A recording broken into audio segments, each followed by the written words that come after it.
Hello, this is Michelle with the Glimmers of Intuition, and if this is your first time here, welcome. On this channel, we talk about self-concept, identity, and just how we can allow things to work more in our favor rather than against us. Today, we're going to be talking about externalizing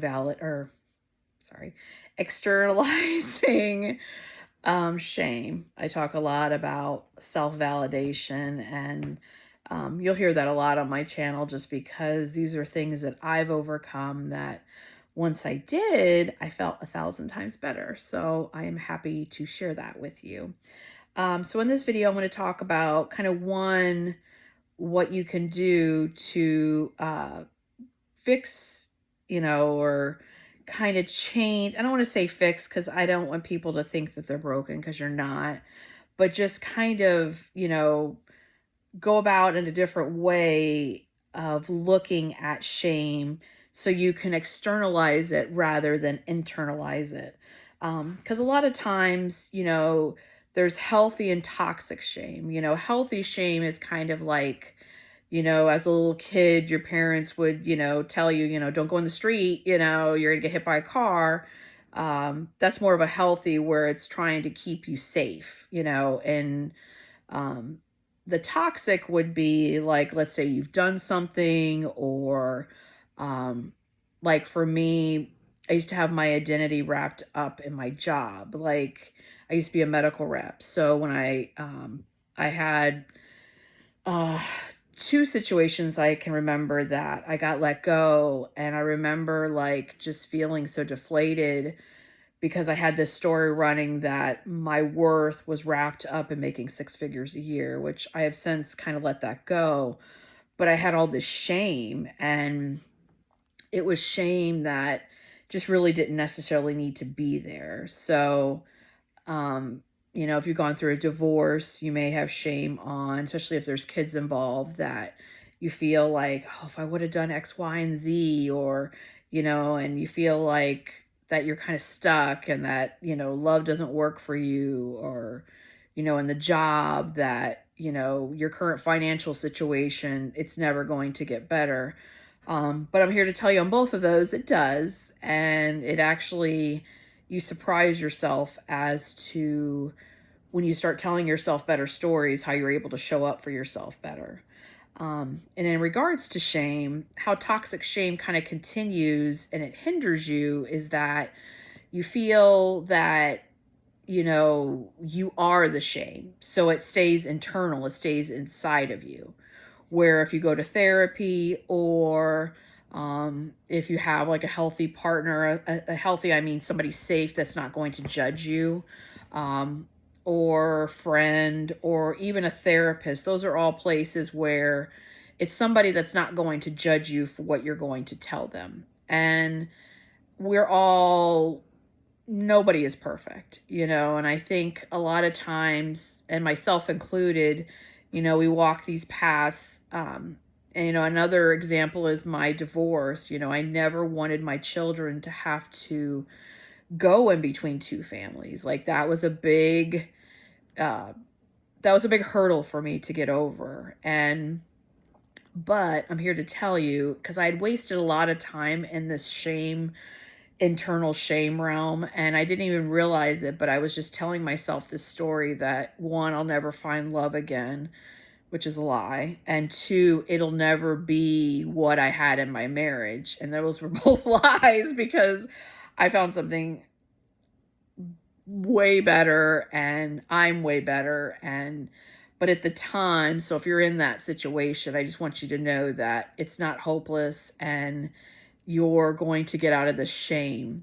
And how you do that is when you start to tell somebody safe, kind of your story, whatever you're feeling shameful about, maybe, I don't know, you cheated, or maybe you had a job that wasn't kind of what people would consider, a good job, which you're the only one that can, say if it's good or bad, So in that, when I started my journey of just kind of, attaching a better mindset to myself so my experiences could be ones that I wanted, and two, the quality that I wanted.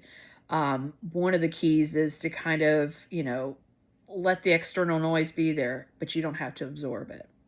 And in this case, too, regarding shame, is just because you've lost a job or you filed bankruptcy or your marriage fell apart or whatever you're trying to, experience in your life, um, you can do it. And you can do it even better. And because all that is a story that's running, and it's not even current, it's from the past, we're in the present, and the present is where you want to be. That's why meditation is so powerful. That's why journaling, some people, I'm not a big, I've never been an EFT tapper, but I hear that's very successful as well.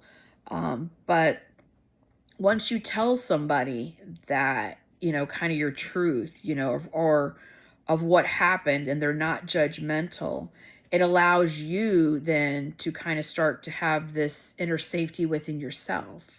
And then you start to see yourself better. You start to see yourself that you're not your mistakes. Instead, you see yourself as, okay, I made that mistake, but I can learn from it, and I'm still desirable, I'm still able to make money. I'm still, good enough just as I am, even with those mistakes, and I'm still lovable. And a lot of times we go down this rabbit hole thinking that what had happened to us is our truth, or it's, we wrap it up with these stories that gets wrapped up in our identity. And I'm here to tell you that it's not, by telling somebody safe, by speaking your truth, you're creating safety within yourself. And by doing that, it allows you to have compassion for yourself. And then it also allows you to have compassion for other people. Because for the longest time, there was a lot of people in my past that I kind of was like villainizing. And when I started to kind of let go of these stories of like shame and injustice, it got me out of the victim mindset. And two, it kind of put me back in the driver's seat of my life. Because a lot of times these stories can just kind of like, they just take over, and they're so stealth because they're coming from subconscious beliefs that unless you're being more mindful of it, it can kind of continuously be in this loop.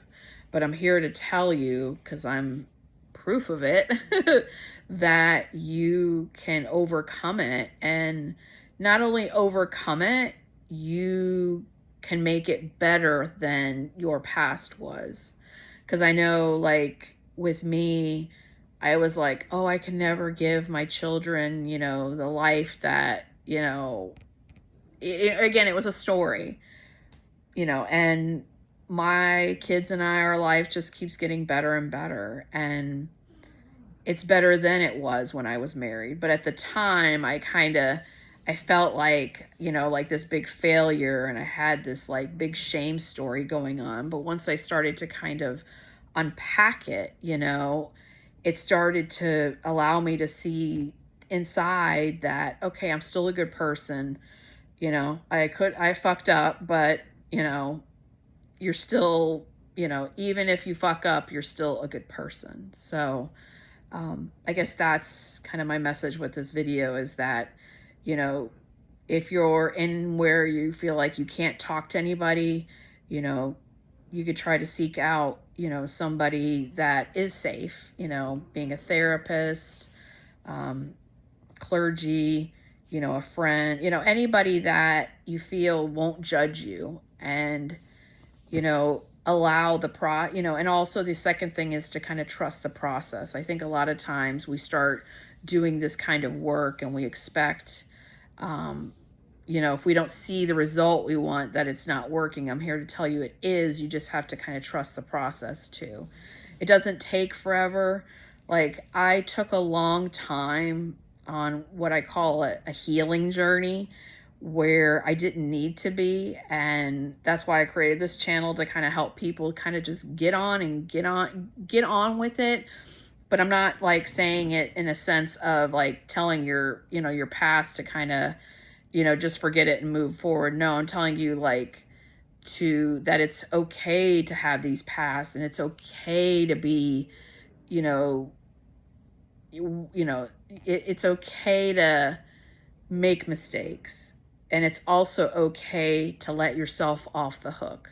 Because once you let yourself off the hook, then you can also let off everybody else in your reality. And it makes your experiences a heck of a lot better. And it also takes the focus on what was, so you can focus on what is and what else you would like to experience in your life. So I don't know if that makes sense or not, but I just felt that kind of on my heart today. So I wanted to share it. And until next video, take care of yourself.